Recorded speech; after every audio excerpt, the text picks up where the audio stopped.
Olivia, and welcome back to Live in Literature. Thank you so much for all the love and support I received on my last video, and if you have not seen it yet, feel free to head on over to my channel to check it out. Sounds great, Greg. Well, hello guys, and happy holidays. I'm sure you're all wondering why you're wearing this snow beanie, and it's because well, where I'm at, it is snowing, and super excited for that. It's pretty great.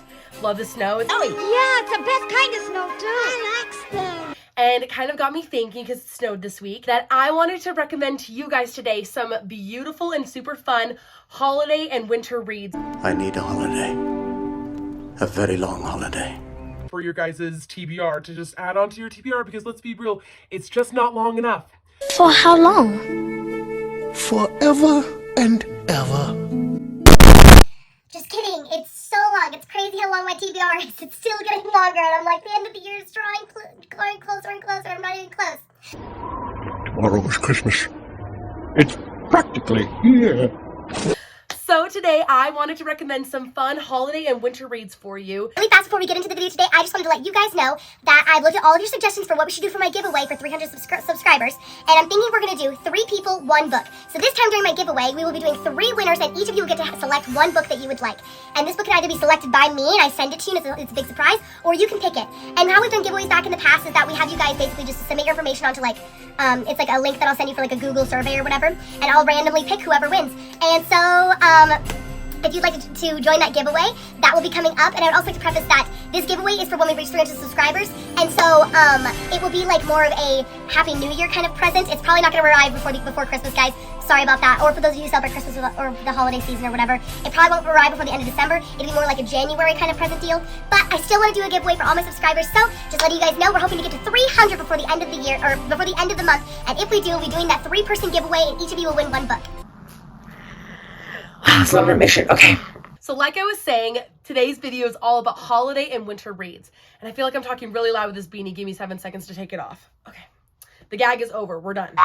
Girl, bye! So, holiday and winter reads. Now, the books that I'm here to recommend to you guys today are definitely books that are like very either they're very winter themed, or they're very there's snow based, or they're very It's snowing in the summer. Christmas and holiday and cheer and family and warm. So these are either going to be heartfelt books, or very comforting books, or they're going to be set in the wintertime kind of books and are celebrating a specific holiday around wintertime. So let's get started. Here are the books I'm going to be talking about today, and I'm really excited. I think this will be really fun, and these are just some holiday reads that I think that don't get, a few of them are ones that I don't think are talked about enough. There's some that are been talked about very much, and so I'm just really excited to get into it. So let's get started. The first one I'm going to talk about, just to get it out of the way, it's a classic. It is A Court of Frost and Starlight by Sarah J. Maas, and you're like, Olivia, can we just shut up about SJM? And I'm going to be like, no, because I love him.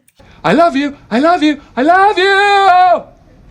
But, okay, so A Court of Frost and Starlight. So those of you who have read the ACOTAR series, and if you have not read the ACOTAR series, you need to get on out of here. Go read that series before you can come back and listen to this. So if you've not read ACOTAR, do not watch this. For those of you who have read ACOTAR, you know exactly what this is.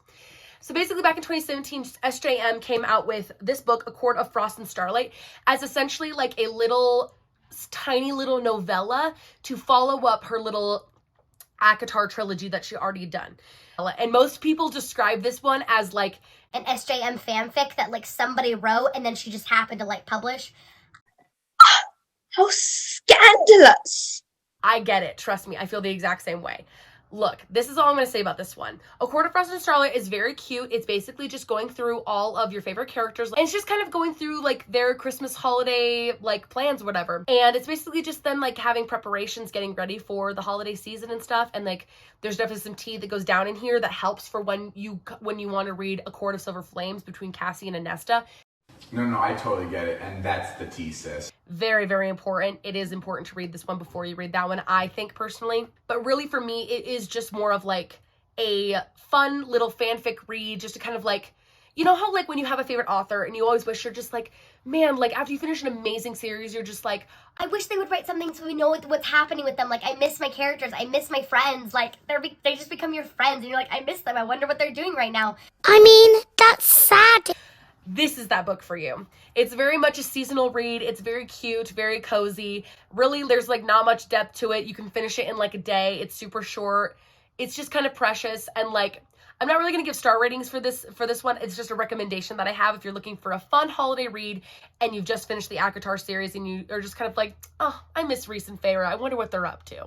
The next book that I have to recommend for you is one of my absolute most favorite books of this year, and I think has like a great message in it. It is The Songbook of Benny Lament. It basically is about a young songwriter named Benny Lament, and he's a songwriter, obviously. Wow, I love repeating myself. You're done. You're done. And he one day walks into a jazz club and meets the singer Esther Mine and her brothers, who are in a little band together. And basically, Esther asked Benny one day to like write songs for them and be their manager and like make them famous, essentially, in like the 1960s. It sounds intriguing. Like, there are a lot of really interesting themes in this book about family and like, what do we consider family, and like, is blood thicker than water, kind of things like that. And it's a really, really interesting book that like also talks about the civil rights movement in the 1960s and the relationship between Benny and Esther that grows throughout this book, because Benny is white and Esther is black. And so this book does have like a small little excerpt that takes place in the wintertime.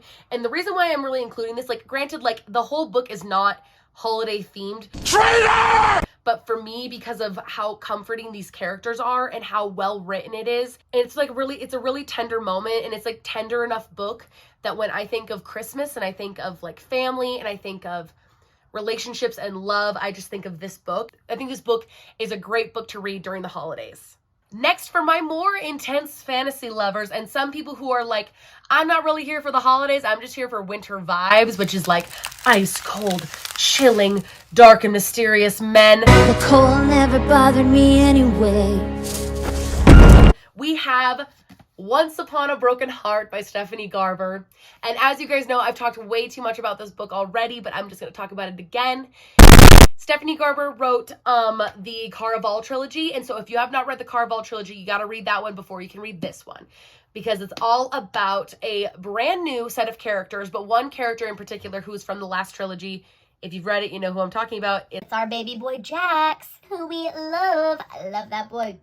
Oh, yeah! So, to give you a quick plot summary, Stephanie Garber's Once Upon a Broken Heart is about a young girl named Evangeline who goes to the Prince of Hearts' like memorial, or not memorial, I guess, or I guess his shrine or whatever, to basically beg him to stop the boy she loves from getting married to someone else because she wants to marry him.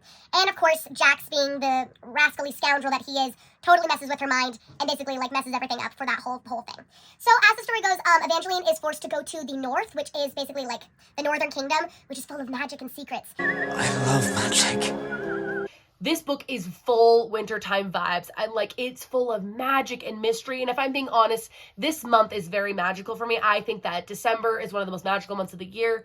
It's got good vibes. It's got like twinkling lights. It just feels magical. There's something in the air. People can smell it. Do you smell it? That smell. And when I read this book, there is something in the air about it. It's like larger. This book is larger than life. It's so magical and whimsical. It's taking you on a journey through the snow. You get to follow Evangeline on this journey throughout the Kingdom of the North and her relationship with Jax and how that progresses and how she's trying to like resolve all these issues. So this is definitely more of like a fantasy, like not super heavy on like the sweet, tender holiday vibes, but definitely going with the like ice cold of winter and like figuring all of that out, which I kind of live for. So there's that one for you. And last but certainly not least is a fantasy book that like is not talked about nearly enough and needs way more recognition in our group or in the book world, and that is S.J. Jones's Winter Song. I hate to say it, I hope I don't sound ridiculous. I don't know who this man is. I mean, he could be walking down the street, I wouldn't know a thing. Now, I don't currently have this one on me. It's at my library at home back in Arizona, but S.J. Jones's Winter Song, a fabulous winter read. This is definitely, once again, more on my fantasy side of things, not really holiday vibes, but definitely more of like the cold wintertime vibes. Snow. It had to be snow. We have a young girl named Liesel who essentially is living her normal life in a normal cottage in the middle of the woods, like in a village. Basically, there are rumors of the Goblin King who's searching for his bride. And so Liesl one day walks into the woods and the Goblin King appears and wants to take her with him. But my Stockholm syndrome is hitting your. And I absolutely adore this new like trend. I feel like the Goblin King and like these like Eastern European like stories about the Goblin King and like his like hunt through the woods and like the wild hunt that people always talk about with the Goblin King and are associated with that myth. If you don't know that myth, definitely do some research on it. But it's becoming a huge trend in the book world. I feel like I've read a lot more books recently about that specific like myth and mystery. I really like relate with Liesl's character. I think that she is a super awesome and relatable character. I think that like The Goblin King is this mystery man. He's tall and brooding and like he's dark and doesn't let anybody in and nobody knows his real name and it's like a whole thing. Describe your ideal man. He's dark and mysterious, and he can sing, and he plays the organ. I think you just described the Phantom of the Opera. And like I definitely think that the Goblin King like vibes definitely signify like wintertime. It's very cold. He's very cold, very calculating. The whole place takes place during the snow. It's very whimsical and fanciful. It's very much like, It's not like high fae where it's like the sexy elves like standing in the corner and you're just like, dang, that's a sexy elf. And possibly that hot elf, if he's got anything to do with this. it's more like the little fairies and the little trolls and like them dressed in like leaves and like bark and stuff and like those kinds of vibes. It's definitely more of like that kind of fantasy, and I actually really enjoy it. I think it's a fantasy book that is not talked about nearly enough.